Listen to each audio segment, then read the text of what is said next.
Okay sir. మనము ఈ జ్యోతి అనాథ వృద్ధుల ఆశ్రమంలో మన మిత్రుడు రాఘవన్ గారి అన్నగారు అయినటువంటి శ్రీ ఎస్ రఘురామ్ గారి పుట్టినరోజు సందర్భంగా ఈరోజు మనం ఈ భోజన కార్యక్రమాలు ఇక్కడ ఏర్పాటు చేశాము. రఘురామ్ మీ అందరికీ మన ఆఫీస్కి కూడా 4-5 సార్లు వచ్చాడు. వచ్చినప్పుడల్లా కంపల్సరీ మన ఆఫీస్కి వచ్చి వెళ్ళేటోడు రాఘవన్ గారు ఉన్నంత వరకు. ఆయన ఎక్కువ కాలము హైదరాబాదు, పూణే, బాంబే, లక్నో అటే పనిచేసి ఇప్పుడు ఎక్కువ 6 నెలలు అమెరికాలో 6 నెలలు ఇండియాలో ఉంటున్నాడు. అయినా కానీ ఆయన ఎక్కడో ఇప్పుడు కూడా ఆయన అమెరికాలోనే ఉన్నాడు. ఇప్పుడు దాకా మనతో అందరితో మాట్లాడాడు. ఆయన అక్కడున్నా కానీ ఈ జ్యోతి ఆశ్రమంలో భోజనాలు పెట్టియాలన్న కోరిక మీద ఒకటి ఫస్ట్ టైం కాదు, వాళ్ళ అన్నయ్యది కానీ ఏది కానీ ఆయనే మనకి ఇక్కడ ఏర్పాటు చేస్తుండు. వాళ్ళ అమ్మది, వాళ్ళ అన్నయ్యది, వాళ్ళ నాన్నది కూడా మనం ఇక్కడ చాలాసార్లు చేశాము. వాళ్ళ నాన్నగారు ఎవరో కాదు, స్వచ్ఛందం శ్రీనివాసన్ అయ్యన్ గారు, మన ఐఎన్టీయూసీ లీడర్, మనకు సింగరేణి కర్రీస్ మైన్స్లో ఐఎన్టీయూసీ లీడర్గా ఉండేటోడు.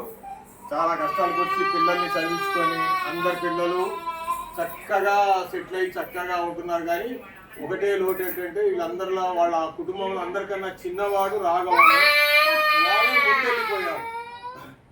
వాడు ముందెళ్ళిపోయాడు. అయినా కానీ వాళ్ళు ఏ లోటు లేకుండా అన్ని చేస్తూ ఇలాంటి ధార్మిక కార్యక్రమాలు చేయాల్సిన ఆలోచన వాళ్ళకి రావటం గొప్పది. అందులో ఈ పుట్టినరోజు అక్కడ ఆయన ఎంత గ్రాండ్గా ఎన్నో విధాలుగా చేసుకున్నా ఈ అనాథాల నోట్లో ఒక ముద్ద మంచి అన్నము, పప్పు కూర, మంచిగా పప్పు కూర, పచ్చడి, వడియాలు, బ్రెడ్, పళ్ళు అన్నీ కలిపి వాళ్ళకి పంచడం గొప్పతనము. ఆయనకు ఒక్కసారి మనం అందరము చప్పట్లతో హ్యాపీ బర్త్డే చెప్పేసి ఈ కార్యక్రమాన్ని మొదలు పెట్టుకుందాం.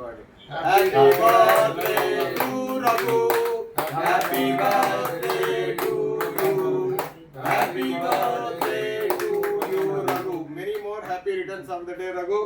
ఇలాంటి పుట్టినరోజు ఇంకా నువ్వు చాలా ఎన్నెన్నో జరుపుకోవాలని, అంతటి నీకు మంచి ఆయురారోగ్య ఐశ్వర్యాన్ని భగవంతుడు కల్పించాలని కోరుకుంటూ ఈ కార్యక్రమాన్ని మొదలు పెట్టవలసిందిగా నిర్వాహకురాలు జ్యోతిని నేను కోరుకుంటున్నాను.